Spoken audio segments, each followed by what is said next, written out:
Hi friends, इस video में हम क्लास 10 का एक बहुत ही महत्वपूर्ण पोयम पढ़ेंगे जिसका नाम है द फाउंटेन, जिसे हिंदी में फव्वारा कहते हैं। विगत कई वर्षों से ये पोयम एग्ज़ाम में धूम मचाता आ रहा है। यदि आप इंग्लिश में अच्छा मार्क पाना चाहते हैं या यदि आपकी परीक्षा की तैयारी अच्छी तरह से नहीं हो पाता है तो यह वीडियो आपके लिए ही है।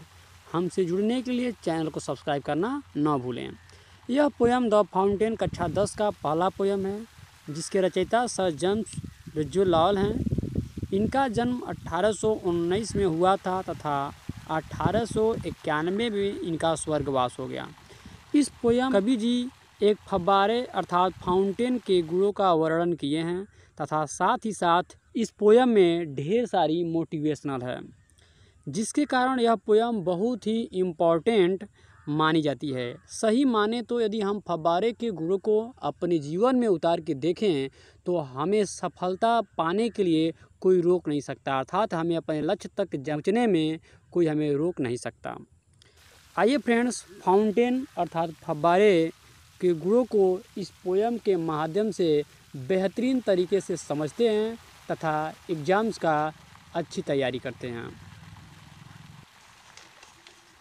Into the sunshine full of the light। Sunshine मतलब धूप या सूर्य का प्रकाश।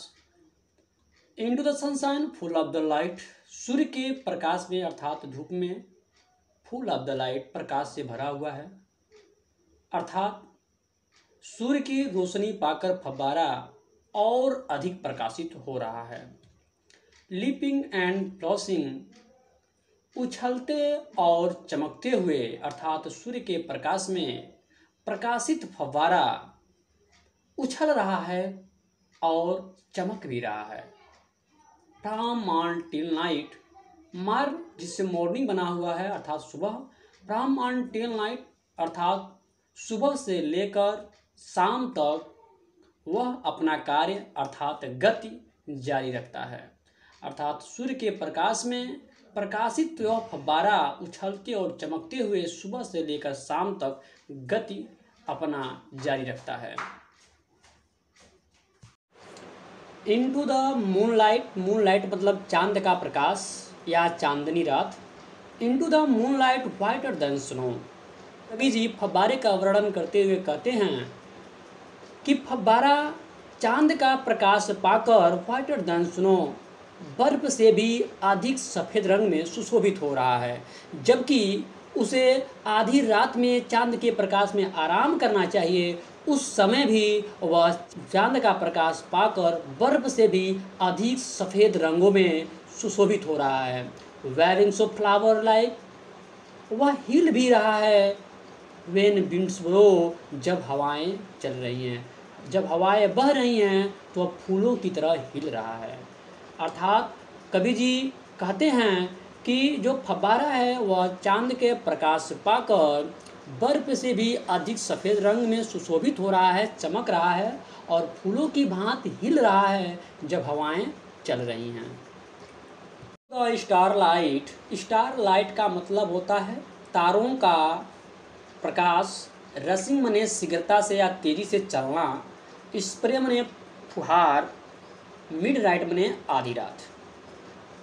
इस स्टेंजा में कवि फव्वारे का वर्णन करते हुए कहते हैं कि इनटू द स्टार लाइट, तारों की रोशनी में, रसिंग इन स्प्रे, शीघ्रतापूर्वक अपने फुहार में तेजी से गति करते हुए, रसिंग इन स्प्रे अपने फुहार में तेजी से गति करते हुए, हैप्पी एट मिडनाइट, आधी रात को खुश है, हैप्पी बाय डे, और पूरा दिन भी खुश था। अर्थात जो फव्वारा है वह तारों की रोशनी में तेजी से गति करते हुए आधी रात को भी खुश है और पूरा दिन भी खुश था। Ever in motion, blossom and cherry, still climbing heavenward, never weary. अगले 3 स्टेंजा के बाद कवि इसमें भी फव्वारे का वर्णन करते हैं। इस स्टेंजा में मोशन मतलब गति, ब्लिसम मतलब प्रसन्न और चेरी का प्रयोग आनंदित होने के लिए किया गया है। क्लाइंबिंग माने ऊपर चढ़ना, हेवन वर्ड मतलब ऊपर की तरफ, वेरी माने थकना, नेवर माने कभी नहीं। एवर इन मोशन हमेशा गति में रहने के बावजूद भी, ब्लिसम प्रसन्न है, एंड चियरी और आनंदित है। अर्थात कवि जी फव्वारे का वर्णन करते हुए फव्वारे को कहते हैं एवर इन मोशन, अर्थात फव्वारा हमेशा गति में रहने के बावजूद भी ब्लिसम प्रसन्न है, एंड चियरी आनंदित है। स्टिल क्लाइंबिंग हेवन वर्ड, जो ऊपर उठने का बार बार प्रयत्न कर रहा है, नेवर वियरी और कभी थकता नहीं है। अर्थात बिना थके ही हमेशा ऊपर उठने का प्रयत्न कर रहा है और उस प्रयत्न में प्रसन्न है और आनंदित है। कवि जी फव्वारे के थकने का इंतज़ार करते हैं, आराम करने का इंतज़ार करते हैं, लेकिन अगले 4 स्टेंजा में वह इसी का वर्णन किए हैं कि तेज़ धूप में वह सोचते थे कि तेज़ धूप में यह आराम करेगा, लेकिन तेज़ धूप में वह और अधिक चमक रहा था। फिर उनको लगा कि रात में आराम करेगा, लेकिन रात में वह चांद के प्रकाश में बर्फ से भी सफ़ेद चमक रहा था और सुशोभित हो रहा था। उनको लगा कि यह अब गति करके थक जाएगा और थक करके आराम के मूड में आ जाएगा। तो कवि जी इसका वर्णन करते हुए कहते हैं ग्लैड ऑफ ऑल वेदर्स, सभी मौसम में खुश है, स्टिल सीमिंग बेस्ट, और सबसे अच्छा प्रतीत हो रहा है।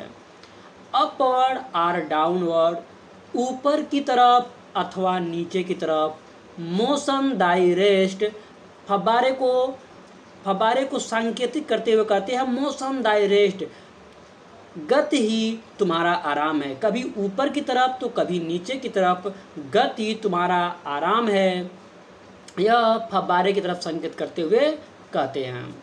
अर्थात एक बार फिर इस स्टेंजा को समझते हैं। ग्लैड ऑफ ऑल वेदर्स, सभी मौसम में खुश है, स्टिल सीमिंग बेस्ट, सबसे अच्छा प्रतीत हो रहा है। अपवर्ड और डाउनवर्ड, ऊपर की तरफ या नीचे की तरफ। उसके बाद से फव्वारे को संकेत करते हुए फव्वारे से कहते हैं कवि जी मोशन डायरेस्ट, गति करना ही तुम्हारा आराम। कवि जी फव्वारे का वर्णन करते हुए आगे कहते हैं full of nature, nothing can time, changed every moment, ever the same. Full of nature, प्रकृति से भरा हुआ, प्रकृति के शक्तियों से भरा हुआ, नथिंग कैन टेम, तुम्हें कोई पालतू नहीं बना सकता। अर्थात फव्वारे को कहते हैं कि फव्वारे को कोई रोक नहीं सकता। चेंज एवरी मोमेंट, हर क्षण हर पल बदलते हुए भी, एवर द सेम, किंतु एक जैसा दिखता है, फरता है, जैसे लगता है कि स्थिर है, रुका हुआ है, लेकिन वो रुका नहीं है, वो अपनी गति तेजी से कर रहा है। अगला स्टेंजा समझते हैं। सिजलेस एस्पायरिंग, सिजलेस मैंने लगातार, एस्पायरिंग मैंने ऊपर उठते जाना या ऊपर उठने की बार बार कोशिश करना।